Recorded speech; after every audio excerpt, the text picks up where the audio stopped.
So I'm on my way to the doctor, and I figured I would talk about a couple of things. Some people saw my post from the other day when I was talking about how people try to say this isn't America in order to sanitize our sin or distance ourselves from the ugly parts of us.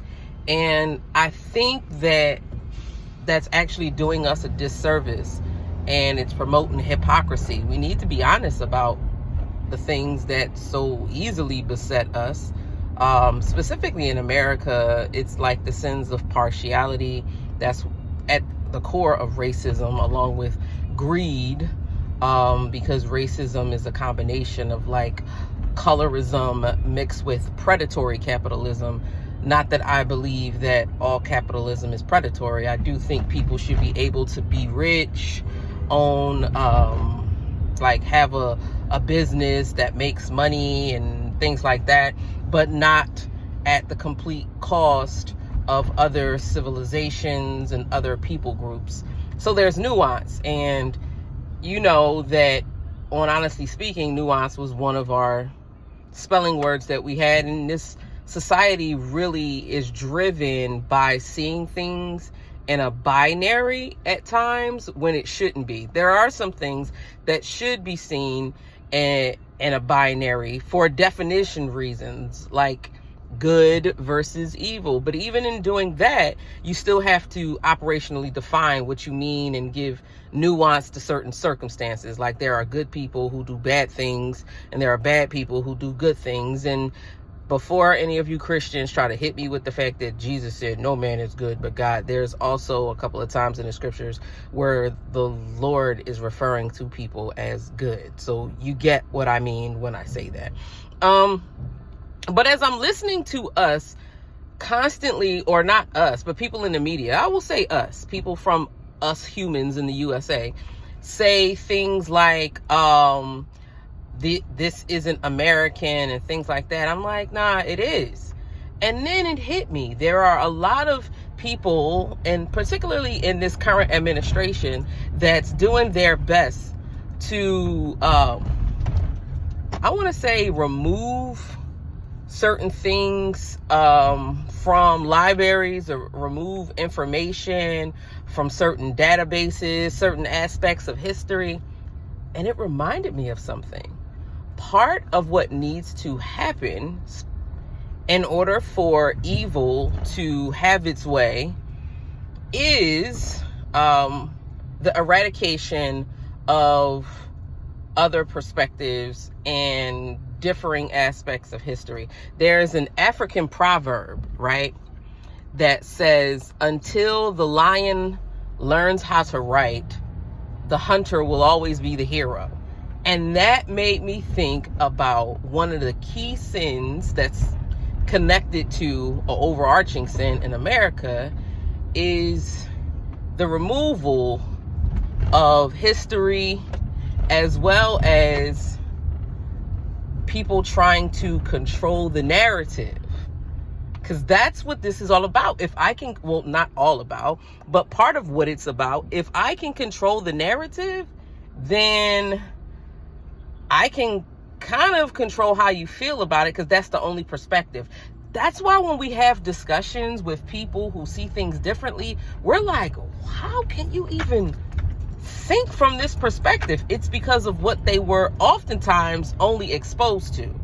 And the way algorithms work is they create echo chambers, and to further perpetuate a hive mind, because a hive mind, someone that just goes along with what everyone else is saying, is easy to control and manipulate. So, what does that have to do with the libraries and all of these historical references being taken down? If I can remove the parts of history that I don't like, then I can kind of control the narrative and make it seem like I am something that I'm not. And I think it's extremely, extremely important. I have a story about this, practically speaking. I remember being in high school, and in high school I was kind of popular. You know, I got voted class clown senior year. But one thing I noticed when we all got our yearbooks, there was a group of students that were just like killing it and everything. And then I realized those individuals were the yearbook committee. They knew that since they controlled the narrative, they made sure to sign up at the last minute for almost every little club and program to make it seem as if they were more popular than what it is they actually were. So, what does that look like? That looks like people attempting to create this narrative like they were way more popular. They weren't that popular.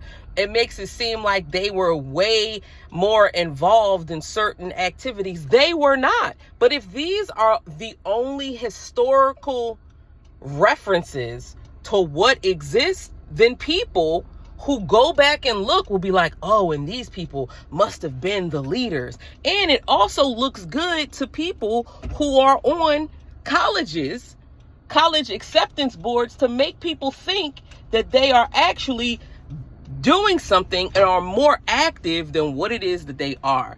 So I want to talk to us about the importance of controlling the narrative and being honest, because when we don't control our narratives, and when we also are not honest about others' narratives, it is quite duplicitous and can lead to lies throughout history. I mean, how many times have there been situations where people have said have had competing narratives? So you have one group that says, hey, this is how history was, and then another group comes along and says, actually, that wasn't the case.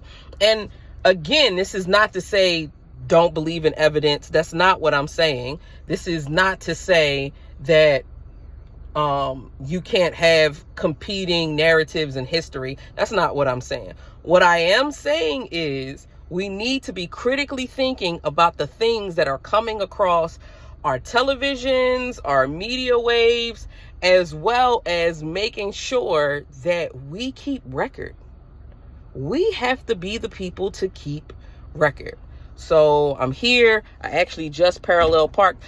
Side note, you can really tell who grew up in the burbs with like a garage by who can and who can parallel park. This is wild. Like, I can tell. And also what side of the street you live on by the level of difficulty you have on parking on another side. But anyway, I just wanted to say that question narratives.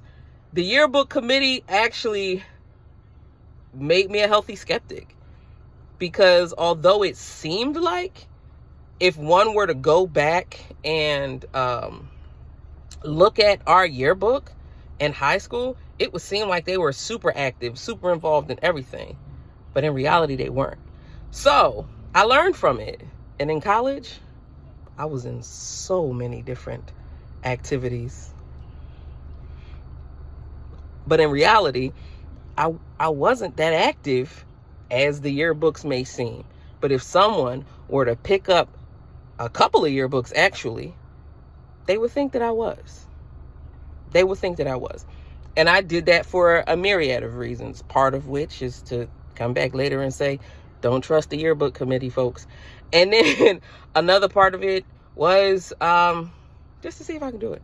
So, yeah. And if I'm saying that, me, a whole me with the Holy Spirit in me now, saying that, and imagine what evil people do with history. So I say all that to say grace and peace. Prayerfully, everything works out at this particular doctor's appointment.